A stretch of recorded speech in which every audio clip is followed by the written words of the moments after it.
அறிந்த தலங்கள், அறியாத தகவல்கள். வீணை இல்லாமல் தவக்கோலத்தில் சரஸ்வதி தேவி இருக்கும் ஆலயம்.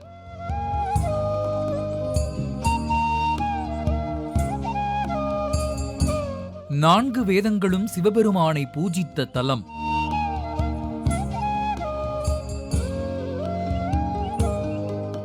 மரகதலிங்கத்திற்கு இரு வேளைகளிலும் சிறப்பு பூஜை. மூடியிருந்த கோயில் கதவுகள் தானாக திறந்த அதிசயம். இப்படி பல்வேறு சிறப்புகளை கொண்ட திருத்தலத்தை பற்றித்தான் இந்த அறிந்த தலங்கள், அறியாத தகவல்கள் பகுதியில் தெரிந்து கொள்ளப் போகிறோம். வாருங்கள், அற்புதம் காண்போம். நாயன்மார்களும் இன்னும் பிற அடியார்களும் சிவபெருமானை போற்றி பாடிய திருத்தலங்களில் 189வது தேவார தலமே வேதாரண்யம். ஆரண்யம் என்றால் காடு. ரிக், யஜூர், சாம, அதர்வன என்னும் 4 வேதங்களும் மனித உருவத்தில் இத்தலத்தில் சிவபெருமானை பூஜை செய்து வழிபட்டதால் இவ்வூர் வேதாரண்யம் என்றானது.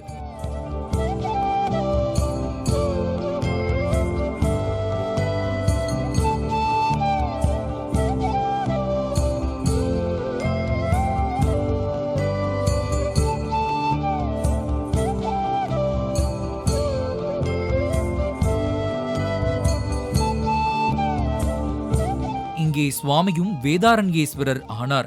சுயம்பாய் தோன்றிய மூலவருக்கு வேதவனேஸ்வரர், ஸ்ரீ வேதாரண்யநாதர், திருமறைக்காடர் என்ற திருப்பெயர்களும் உள்ளன. தேவாரத்தின் 7 திருமுறைகளிலும் பதிகம் பெற்ற சிறப்பான தலம் என்ற பெருமையுடைய இத்தலத்தில் தியாகராஜர் மூர்த்தம் விசேஷமானது.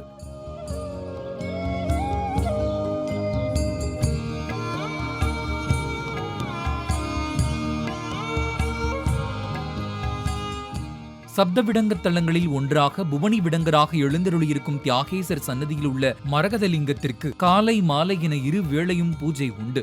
இந்திரன் அளித்து முசுகுந்தன் பிரதிஷ்டை செய்த லிங்கம் இது என கூறப்படுகிறது. கலியுகம் தொடங்கும் தருவாயில் சிவபெருமான் பூமியில் இருப்பது அவருக்கு உகந்ததல்ல என்று எண்ணிய வேதங்கள் அவரிடம் கைலாயம் செல்லுமாறு கூறி இத்தலத்தின் கதவினையும் அடைத்து விட்டு சென்றதாம். அதனால் நெடுங்காலமாக மூடப்பட்டிருந்த இக்கோயில் கதவின் முன்பாக திருநாவுக்கரசரும் திருஞான சம்பந்தரும் தேவாரம் பாட சிவனருளால் கதவுகள் தானாக திறந்த அற்புதம் நடந்த தலம் இது. இந்த நிகழ்ச்சி ஆண்டுதோறும் இத்தலத்தில் மாசி மாதம் நடைபெறும் பிரம்மோற்சவத்தில் தனி உற்சவமாக கொண்டாடப்படுகிறது.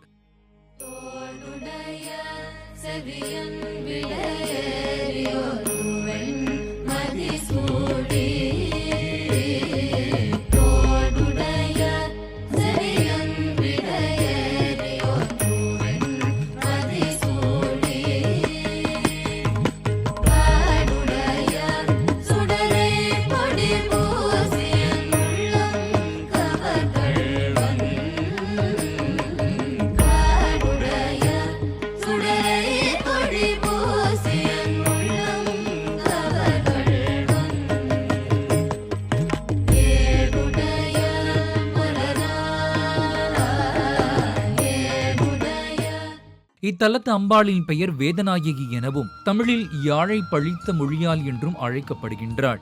அதாவது அம்பிகையின் குரல் சரஸ்வதியின் வீணை நாதத்தை விட இனிமையாக இருந்ததால் அம்பிகைக்கு இங்கே இப்பெயர். இதன் நினைவாக சரஸ்வதி இத்தலத்தில் வீணை இல்லாமல் தவக்கோலத்தில் சுவடியை கையில் கொண்டு இருப்பதை காணலாம். இத்தலத்தின் பரிவார தேவதையான துர்கை தென்திசை நோக்கி திரிபங்கி வடிவில் நின்ற கோலத்தில் புன்முறுவல் காட்டி எழுந்தருளி காவல் தெய்வமாக, பிரார்த்தனை தெய்வமாக அருள் புரிகின்றாள். இத்தலத்தின் 2 பிரகாரங்களில் மணிக்கர்ணிகை தீர்த்தம், விஸ்வாமித்திர தீர்த்தம், விக்னேஸ்வர தீர்த்தம், சுப்பிரமணிய தீர்த்தம் மற்றும் திருக்கோடி தீர்த்தமும் உள்ளது.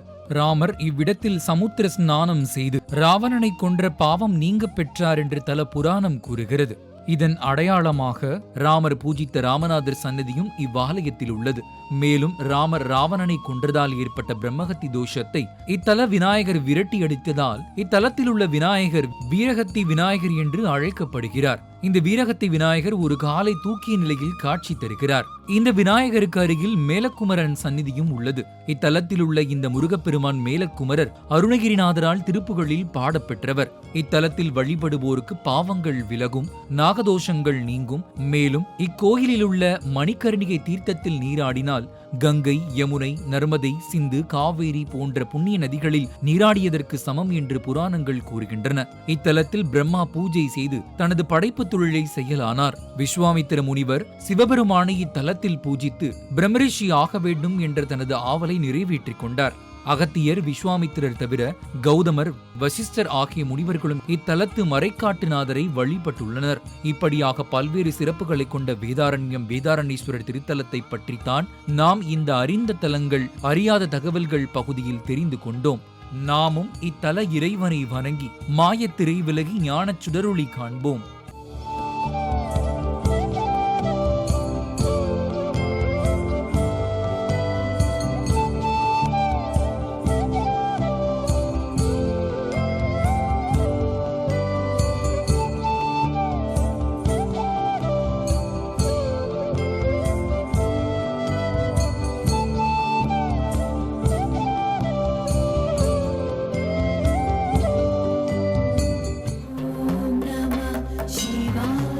அறிந்த தலங்கள் அறியாத தகவல்கள்